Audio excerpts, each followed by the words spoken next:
Innocent Fabrice Mbonbeze, patriote engagé pour les droits de l'homme, acteur politique révélé au public gabonais depuis les États-Unis d'Amérique par ses déclarations audacieuses, prises de position teintées d'unité, transparence et convergence des forces politiques pour une réelle démocratie et économique, ancien candidat déclaré à la présidentielle de 2023 est face à une situation sanitaire. Depuis le 28 mai 2026, au centre hospitalier universitaire d'Ovendo. Innocent Fabrice Mbonbeze, je suis enseignant, je suis actif dans le débat public.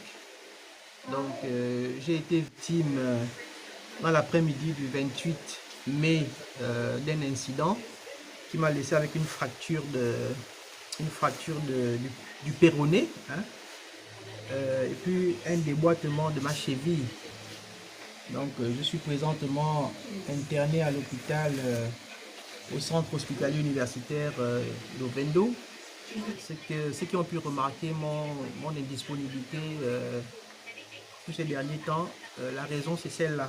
C'est une situation difficile, c'est douloureux, une fracture, moi je n'en ai jamais eu, et même pour ceux qui ont déjà eu d'ailleurs, c'est douloureux, c'est vraiment difficile.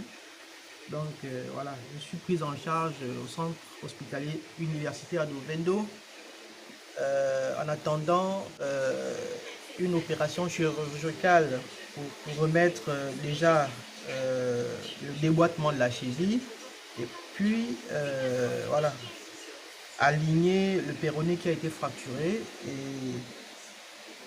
pour que la guérison se fasse de façon optimale. Donc il se trouve que bon, lors de la réduction, lorsque je suis arrivé aux urgences, on m'a placé un plâtre qui m'a causé avec la chaleur que vous connaissez de l'hydrovite, qui m'a causé des démangeaisons, des ampoules. Donc ces ampoules-là ont causé des blessures au niveau de la cheville ici. Donc on ne peut pas me programmer une quelconque opération s'il n'y a pas cicatrisation, hein, c'est pour éviter les infections. Il faudrait que ça se cicatrise, donc je suis sous traitement, je prends les antibiotiques et les antidouleurs.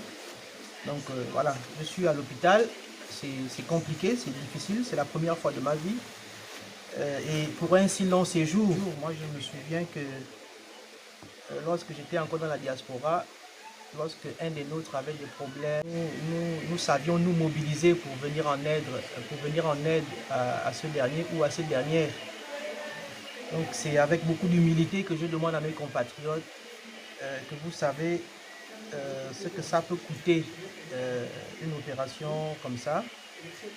C'est vrai que la prise en charge de la CNAMGS nous aide beaucoup, ça il faut l'avouer, mais toujours est-il que les coûts sont vraiment élevés. Donc voilà, je sollicite toutes les âmes sensibles, hein, tous ceux qui savent que moi, lorsque on a toujours demandé de se lever pour un Gabonais, j'ai toujours été parmi ceux-là qui se lèvent pour mes compatriotes. Je l'ai fait lorsque j'étais aux États-Unis. Je ne suis pas ici pour citer le nom, mais je demande vraiment à ce que vous m'aidiez. C'est vraiment avec beaucoup d'humilité et parce que je me retrouve dans une difficulté qui est plus forte que moi. Notons que ce cri de détresse d'Innocent Fabrice Mbonbeze mérite un clin d'œil objectif et sérieux afin de redonner du sourire aux compatriotes qui, depuis environ 4 ans, résident au Gabon sans repère économique après avoir abandonné son avenir aux États-Unis d'Amérique pour venir contribuer à la réappropriation du Gabon.